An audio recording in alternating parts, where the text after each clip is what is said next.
Hi everyone, welcome back. In this lecture, we're going to explore a powerful concept in Python called encapsulation. It's one of the core principles of object-oriented programming, right alongside inheritance, polymorphism, and abstraction. But before we write any code, let's understand encapsulation with a real-life example. Let's take a real-world analogy, and this one is very relatable, the ATM machine. Imagine you're standing in front of an ATM. You insert your card, press a few buttons, and withdraw cash. You don't know and don't need to know what's happening inside the machine.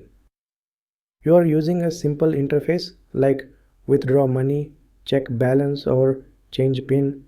This is the public view, what the user sees.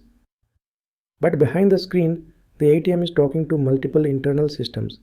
A validation system that checks your card and PIN, an account database that stores your balance, a transaction processor that updates your balance.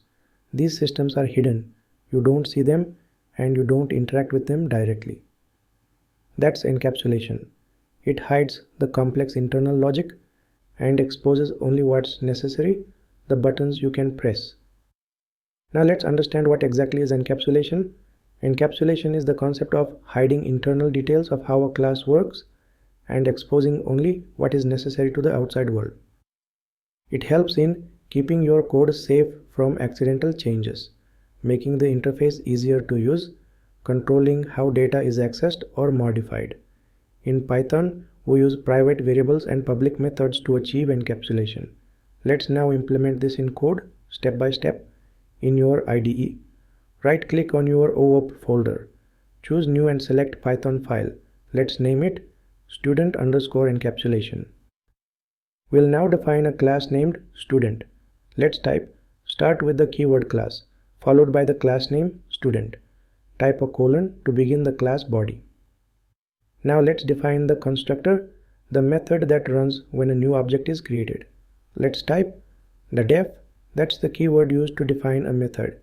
Then double underscore init, followed by double underscore. Inside the parentheses, we type self, name, and marks. This sets up our object with two pieces of data, the student's name and their marks, but to apply encapsulation, we'll make these variables private. We type self.double_name equals name. Self.double_marks equals marks. These double underscores make the variables private, meaning they are not directly accessible from outside the class. Perfect. Our class is now encapsulated. Now that the data is private, we need a safe way to access it. We do this using getter methods. Let's type a method called get_name. Inside it, return self.double_name. Do the same for marks. Define a method get_marks and return self.double_marks.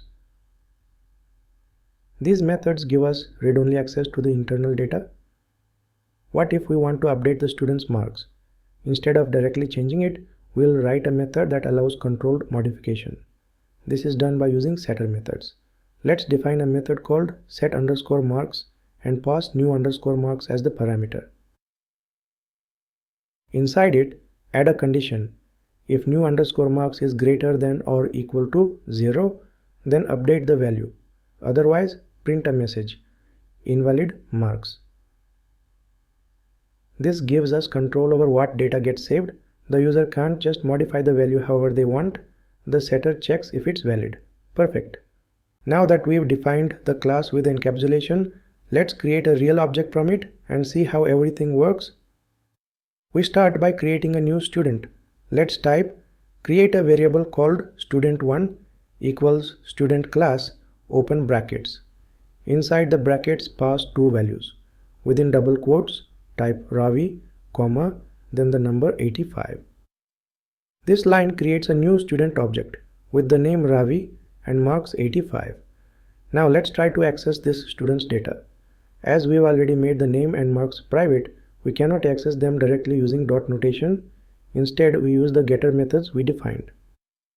Let's type print function within brackets. Inside the quotes, type name colon. Then add a comma and call the method student1.get_name. This will fetch the student's name from the object and display it. On the next line, do the same for marks, print function within brackets.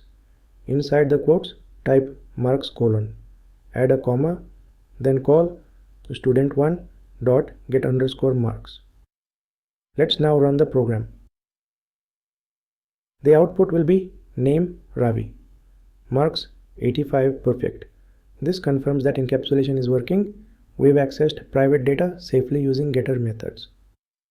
Now let's say Ravi improved his marks and we want to update them. We can't do this directly. Instead, we use the setter method we created. Let's type student1.set underscore marks open brackets 92 close brackets. This line updates Ravi's marks to 92.